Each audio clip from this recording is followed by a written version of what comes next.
네, 여러분 안녕하세요. 뉴스입니다. 서울 강북을 지역구에 박용진과 조수진 변호사 2파전 전략 경선으로 결론이 나자 이미 게임은 끝났다는 평가가 지배적입니다. 박용진이 30점 감산 점수를 적용받는 데다 조수진 변호사가 여성인 점, 정치 신인인 점을 감안해 25% 플러스 가산점이 부여가 되기 때문에 전국당원 투표 70%에 지역당원 투표 30% 적용이라는 점에서 사실상 결론은 이미 정해진 게임이라는 것이죠. 그런데 박용진의 공천을 애타게 부르짖고 있는 언론사가 있습니다. 그 이름만 들어도 소리가 절로 나오는 조선일보는 또 조수진 변호사가 과거에 다수의 성폭력, 미성년자 추행 사건에서 가해자 측의 변호를 맡았다면서 마치 무슨 문제가 있는 것 같은 뉘앙스를 풍기며 단독 보도를 내보내고 있었습니다. 변호사가 가해자, 피해자 가리면서 변호한다는 것이 말도 안 되는 일이지만 이 조선이 이렇게까지 박용진을 실두쳐주는 걸 보니 역시나 박용진은 절대 돼서는 안 되는 인물이구나 라는 확신만 더 강하게 생깁니다. 조중동의 반대로만 가면 그것이 곧 옳은 길이라는 거 누구나 다 아는 상식 아닙니까? 그렇기에 이 조수진 변호사의 승리는 거의 기정사실이라고 봐야겠지요. 일각에서는 조수진 변호사에 대해서 여러 설들이 돌고 있는 것도 사실입니다. 그러나 투표가 오늘부터 시작이 되는데 당원을 무시하고 민주당을 향해 끊임없이 총질하는 박용진 심판이 최우선이 되어야겠지요. 그나마 조선일보가 이렇게 앞장서서 깎아내리는 걸 보니 박용진보다는 그래도 좀 낫지 않을까 그런 생각이 듭니다. 자, 그런 가운데 민주당은 어제 제9차 10차 경선지역 결과를 발표를 했는데 나주시 화순군에서는 신정훈 후보가 본선에 진출을 했고 영암, 무안, 신안군에서는 서삼석 의원이 본선에, 그리고 부천시 갑에서는 유정주 의원을 누르고 서영석 후보가, 그리고 안산 을에서는 재선에 이낙연계 김철민을 누르고 김현전 의원이 본선에 진출을 했습니다. 역시 우리 민주시민분들 대단하십니다. 거기에 어제 더불어민주연합도 30번까지의 비례대표 순번을 결정을 했는데 백승하 민주연합 공동대표가 3번에, 그리고 용해인 의원이 6번에 3인당 공동대표 한창민이 10번에 배치가 됐습니다. 그리고 또 하나는 지난달 19일, 20일 치러졌던 광주 북갑 경선에서 정준호 예비후보가 현역인 조섭 의원을 꺾은 바 있습니다.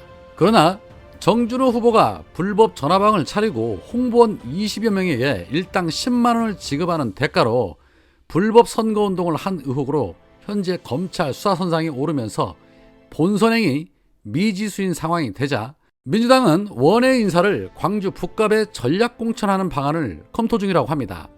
이에 거론되는 인사로는 한민수 대변인 그리고 조상호 변호사가 거론되고 있다고 합니다.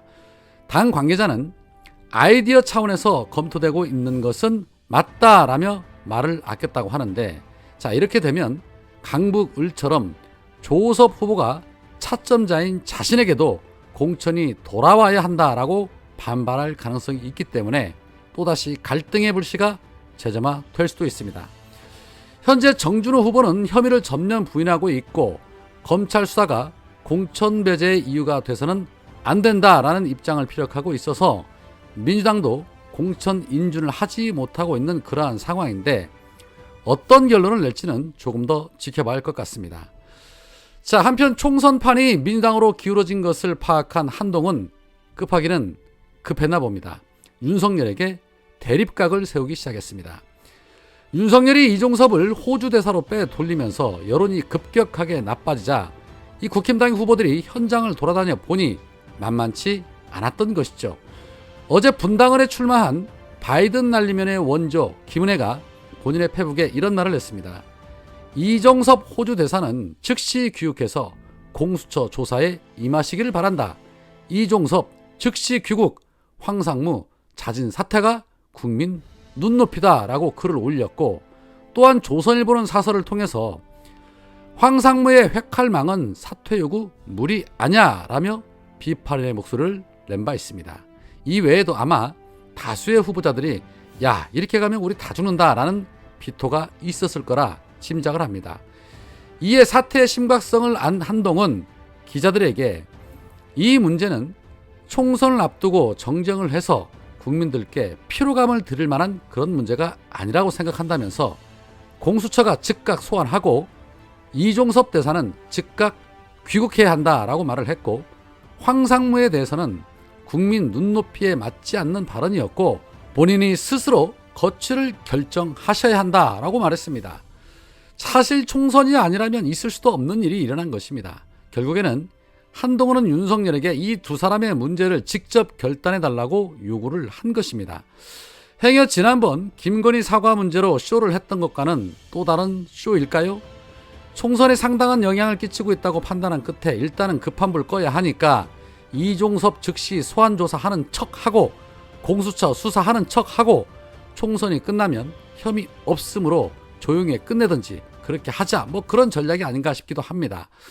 황상무는 뭐 어차피 있으나 마나니까 일단은 자진 사퇴하는 쪽으로 가닥을 잡고 조용할 때 적당한 요직에 앉히면 되는 것이고요. 기레기들은 무슨 당정 갈등 조짐이라는 둥 설레발을 치고 있지만 어차피 다 보여주기 쇼 아니겠습니까? 이종섭이 귀국하는 것과 동시에 구속영장 청구부터 해야 그나마 쇼라는 오명을 조금이라도 털겠죠. 그러나 그럴 리는 만무하고 결국 한동훈이 이종섭과 황상무의 일에 대해 윤석열에게 조용히 말하면 될 것을 언론에다 대고 떠들고 있었다는 것은 둘 중 하나입니다. 윤석열이 한동훈의 말을 씹고 있거나 또는 지난번처럼 쇼를 한번 더 해보자 라는 것이라 봐야겠죠. 황교익 씨는 이런 주장을 합니다. 직권남용으로 감옥에 갈 위기에 처한 이종섭을 정치적으로 무리를 해가면서 호주 대사로 보낸 것은 이종섭에 대한 윤석열의 배려라고 해석할 수 없다. 이종섭이 여차하면 자신이 직권남용을 할 수밖에 없도록 몰아세운 사람을 실토할 수도 있다는 두려움에 이종섭을 멀리 보낸 것이라 보는 것이 합리적이다. 그러니까 현재 최상병 사건과 관련해서 이종섭이 갑이고 윤석열은 을이라고 봐야 한다. 한동훈은 병도 아니고 정도 아니고 아무것도 아니다. 호주에 있는 갑의 입장에서는 병도 아니고 정도 아닌 관계자 외인 한동훈이 뭐라 그러는 것인데 이게 무슨 영향이 있겠나 싶다라고 말했습니다. 사실 맞는 말이죠. 사실 진짜 키는 윤석열이 아닌 이종섭이 쥐고 있다라고 봐야겠죠. 야, 내가 한마디 하면 니들 다 죽어. 그런데 어디 갑이 네가 뭔데 오라가라야. 이렇게 나올 수도 있겠습니다. 그런데 저는 사실 그보다 더 걱정인 게 있습니다. 이종섭이 다치지 않게 또는 변고가 생기지 않게 철저하게 보호를 해줘야 한다는 겁니다. 왜냐? 우리나라가 아닌 호주이기 때문에 그렇습니다. 오늘은 여기까지입니다. 고맙습니다.